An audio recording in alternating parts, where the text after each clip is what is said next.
जमहूरियत एक बेहद अहम चीज़ का नाम है, क्योंकि जमहूरियत से मिलती है किसी भी शख्स को अपनी हुकूमत चुनने की ताकत। और उससे भी बड़ी बात कि जमहूरियत के साथ जुड़ी हुई है हमारी आज़ादी, हम सब की आज़ादी, हमारे हर लिहाज से हमें खुले तरीके से जीने की आज़ादी। जमहूरियत का मतलब सिर्फ ये नहीं है कि आप एक जमहूरी मुल्क में रहते हैं, बल्कि जमहूरियत का मतलब ये भी है कि आपको रोल निभाना होगा उस जमहूरियत को बरकरार रखने के लिए, उस जमहूरियत को मजबूत बनाने के लिए। दुनिया की सबसे बड़ी जमहूरियत है हिंदुस्तान, और हिंदुस्तान की सबसे खूबसूरत चीज़ ये है कि यहाँ हर एक शख्स कुछ कुछ वक्त के बाद अपना वोट डालता है और अपनी हुकूमत चुनता है।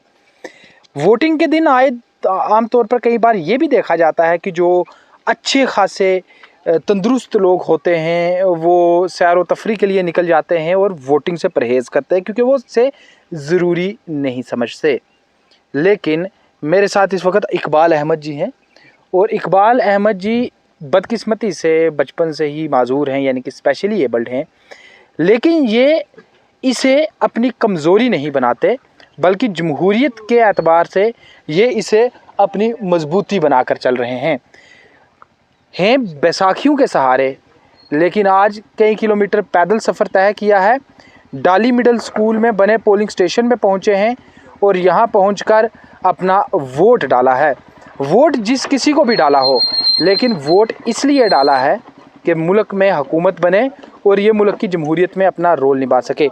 कितनी परेशानी होती है, आप बैसाखियों के सहारे यहाँ पहुँचे हैं सर, लेकिन वोट ज़रूर डाला है। सर परेशानी बहुत होती है, परेशानी तो है ये सर। बैसाखियों के सहारे टूरना थोड़ा मुश्किल होता है, कोई 2-3 किलोमीटर सर पैदल ही चल के आना। लेकिन वोट फिर क्यों डाला? आप घर बैठ जाते हैं, वोट क्यों डाला? सर वोट डालना हमारा हक है सर, वोट तो डालना ही है सर।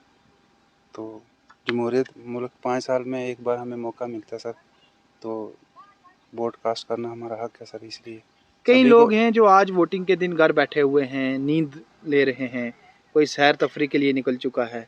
क्या संदेश देना चाहोगे, क्या मैसेज देना सभी चाहोगे? को यही मैसेज देते हैं कि मैं कितना माजूर हूँ सर, फिर भी वोट डालने के लिए आया हूँ।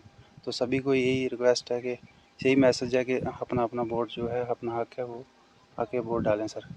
ठीक, तो ये इकबाल जी हैं, और मैं तो कहूँगा इकबाल जी जैसे वोटर जो हैं ये हमारे मुल्क की जमहूरियत की रीढ़ की हड्डी हैं। क्योंकि कोई तंदुरुस्त आदमी कितना भी पैदल चलेगा, थोड़ी सी थकान होगी, लेकिन वोट डाल पाएगा। ज़्यादातर लोग तो गाड़ियों के सहारे चलते हैं, लेकिन इकबाल जी जैसे लोग बैसाखियों के सहारे अपने गांव से कई किलोमीटर सफ़र पैदल तय करके अपने पोलिंग स्टेशन पहुंचे, डाली मिडिल स्कूल में, जो कि कालाकोट सुंदरबानी असेंबली हल्का है। और यहाँ आकर इन्होंने अपना वोट डाला है और कहा है कि अगर मैं बैसाखियों के सहारे वोट डालने आ सकता हूँ तो तंदुरुस्त लोगों को आखिर तकलीफ़ क्या है, क्यों वो वोट नहीं डालते।